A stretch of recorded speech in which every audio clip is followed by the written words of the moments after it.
नमस्कार नमस्कार नमस्कार। परफेक्ट स्कूल में धोरण 7 में अभ्यास करता पटेल मित्र ना आप सबने नमस्कार।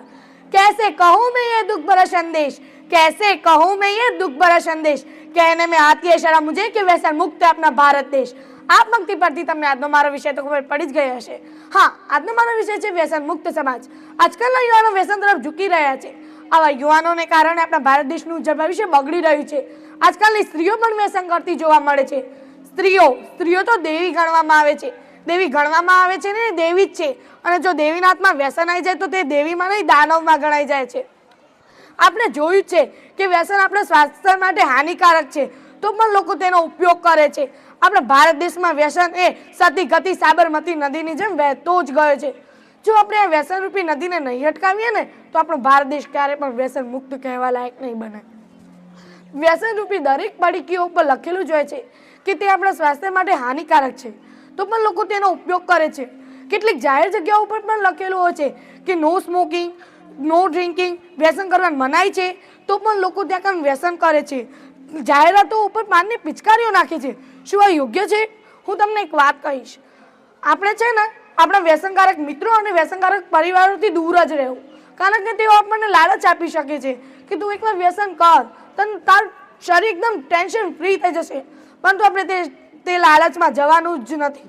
આપણે આપણા સત્ય અને કર્મના માર્ગમાં ચાલતું જ જવાનું છે। लालच से हमेशा दूर रहना, लालच से हमेशा दूर रहना, व्यसन को हमेशा मिटाए रखना। मनुष्य करता तो प्राणियों चतुर છે કારણ કે તેઓ વ્યસન તો કરતા નથી।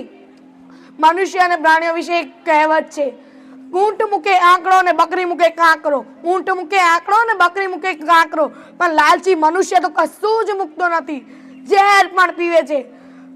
મનુષ્ય વ્યસન કરી રોગોને નોતરે છે કે તું મારી પાસે આવ ને મારી મૃત્યુ કર। મનુષ્યને એ ચિંતા નથી કે મારું શરીર મારી આત્મા મારા શરીરમાંથી વહેલી વિદાય લઈ લેશે, પરંતુ મનુષ્યને એક જ ચિંતા છે કે વ્યસન પતી જશે તો મારા શરીરનું શું થશે, માત્ર ટેન્શન એક જ જગ્યાએ ભરાઈ રહેશે। આ મનુષ્યને એ ખબર નથી કે તેના શરીર પર તેનો એકલાનો હક નથી, પરંતુ તેના શરીર પર તેના માતા પિતાનો હક છે, તેના પત્નીનો પણ હક છે, તેના પુત્રનો પણ હક છે। મનુષ્ય એટલો લાલચી છે ને કે તેની વાત જ ના કરાય। આપણે સિગરેટ 10 રૂપિયાની આવે છે ને જો તે 10 રૂપિયા આપણે સાચવીએ તો છેલ્લે કેટલું કામમાં આવશે તમે જાણો છો? મેં અહીંયા ભારત દેશની વાત કરી છે, કારણ કે વિવિધતામાં એકતા એટલે ભારત દેશ, પ્રકૃતિમાં સંસ્કૃતિ એટલે ભારત દેશ। વ્યસન મુક્ત સમાજ, સમાજ એટલે પરિવાર આપણું તો એક જ છે ને કે ભારત દેશ।